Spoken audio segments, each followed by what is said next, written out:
for me to do a sunrise service using a first-person narrative. And so today I do one titled Unclean Hands. Nothing I do helps. I scrub, scour, rake, and rub, and I can't get rid of the stain. I have fled to the ends of the world, seeking the purest waters to purge my hands of this dark stain, but nothing helps. The blood just won't come off. If I had only realized the significance, the impact of my judgments, then I am sure I would have done something different. But that's the value of hindsight. It sees clearly what moments in life touch immortality. Alas, I was only concerned about expedience and my own interest. From the moment the Galilean carpenter came before me, my life began to unravel. I was a procurator of Judea at the time, Pontius Pilate. A man to be feared, a hard man. Some even called me a cruel man. I was given swiftly to wrath, and I was posted among a contentious people, stiff-necked and quick to riot. They were subversive in the obedience that they gave, always claiming that they could only serve their God. The way they acted, you'd think that they allowed us to conquer them, that we were simply guests in Palestine, and our remaining there depended upon their goodwill. When I first arrived in the region, I moved the cohort from Caesarea to Jerusalem during a festival season. We marched in at night under the banners of the emperor, as a Roman cohort should. In the morning, when the inhabitants saw the unfurled banners of the emperor, they rioted. Cries against the infidels, we Romans, rallied the zealots. I threatened to silence them with the sword, but they simply dropped to their knees and exposed their necks, saying that they would rather die than to have the image of the emperor in the holy city. Yet it's not their blood that haunts me. Expedience dictated that I relent and return the banners to Caesarea. It was during what started as an unremarkable Passover that I soiled my hands with innocent blood. I went to Jerusalem for the festival to keep an eye on things, as was my habit. Rome was beginning to grumble about the unrest among the Judeans, a people who appeared incapable of peace. I wanted to make sure that the festival went off without a hitch, but it didn't take long before the first signs of trouble appeared.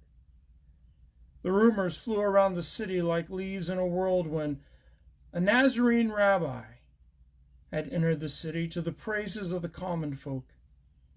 For reasons beyond my imagination, they hailed him as a king. A king.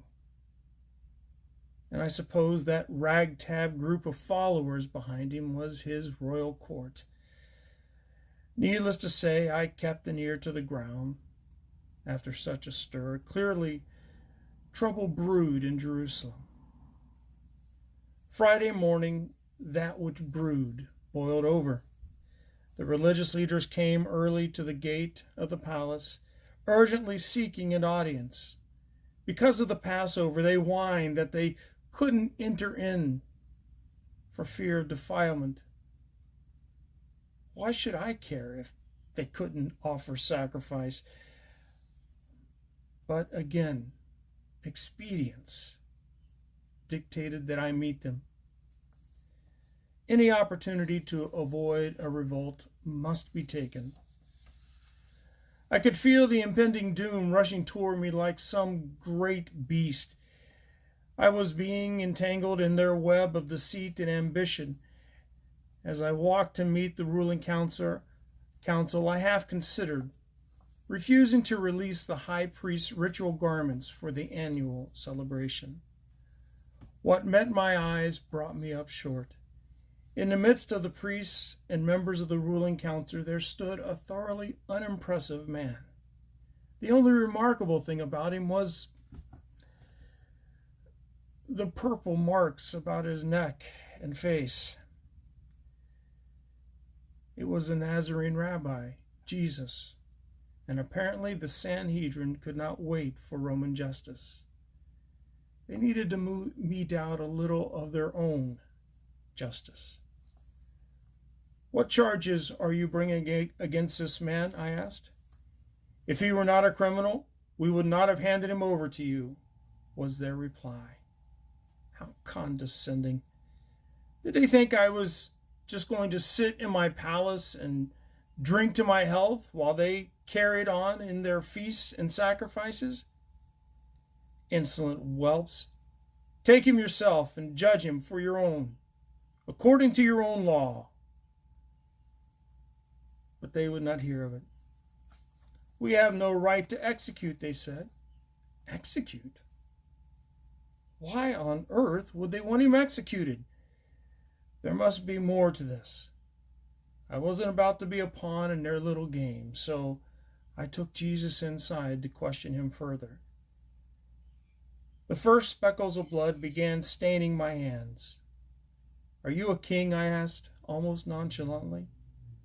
I should have known by his answer that my world hung upon the precipice. He stood a sorry, disheveled figure. A Jew should squirm under the boot of Rome, like all who we have conquered. He should have been trembling, pleading, understanding that the power of life and death lay in my hands. But he stood stone still, and without a hint of fear, answered me as an equal. "Is that your own idea, or did others talk to you about me?" "Am I a Jew?" I replied hotly. "It was your people and your chief priests who handed you over to me. What is it you have done?" His answer, though cryptic, seemed plump with meaning. "My kingdom is not of this world. If it were, my servants would fight to prevent my arrest by the Jews. But now my kingdom is from another place." But now? My kingdom is from another place? What did he mean by that? Where was his kingdom? And why was it now displaced? "You are a king, then?" "You are right in saying I am a king. In fact, for this reason I was born, and for this I came into the world, to testify to the truth. Everyone on the side of truth listens to me." "What is truth?" I spat, frustrated by the sense that he was revealing something profound that I needed to know, something life-altering, but it remained beyond my grasp. My ears could hear, but I couldn't understand. The speckles on my hands grew deeper, darker. What is truth? How often have those words haunted me since I uttered them? They rung in my ears when I tried to persuade the Sanhedrin of his innocence. They froze my heart with fear when the priests accused him of claiming to be the Son of God. They goaded me when Jesus told me that any power that I held over him was given to me by his God, as if I were merely a tool in the hand of his deity. What is truth?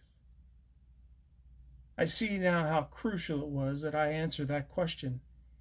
If only I'd been wise enough to ask, "Are you the Son of God?" What is truth? My wife tried to warn me, but I was captive to serving my own glory, preserving my own power. Every fiber of my being revolted when I released Barabbas, an insurrectionist and a murderer. The truth is that he was worthy of death. But because of the petty ambitions of a few men, he would now roam free, most likely to murder again, or maybe to be murdered. The truth is that the one whose blood they cried for, Jesus, deserved life.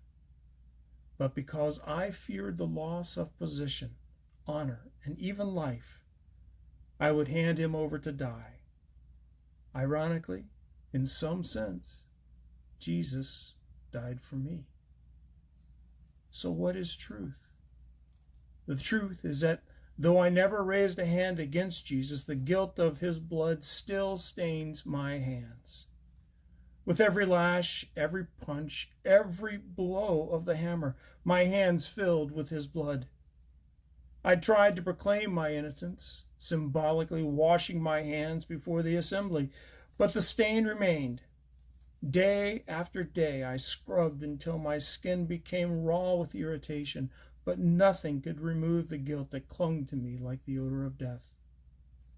The truth is that after this one glimpse of real greatness, my single opportunity to do something that mattered, my life imploded.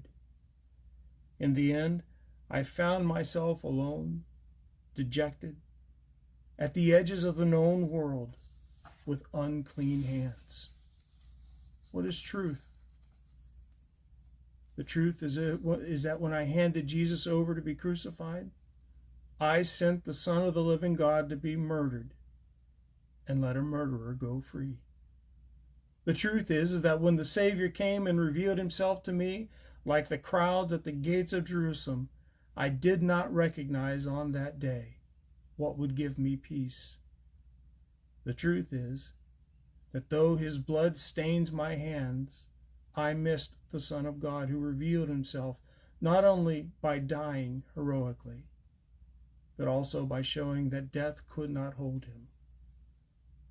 If you desire truth, pay heed, for here it is. Jesus, the Galilean carpenter, turned rabbi, must be the Son of God.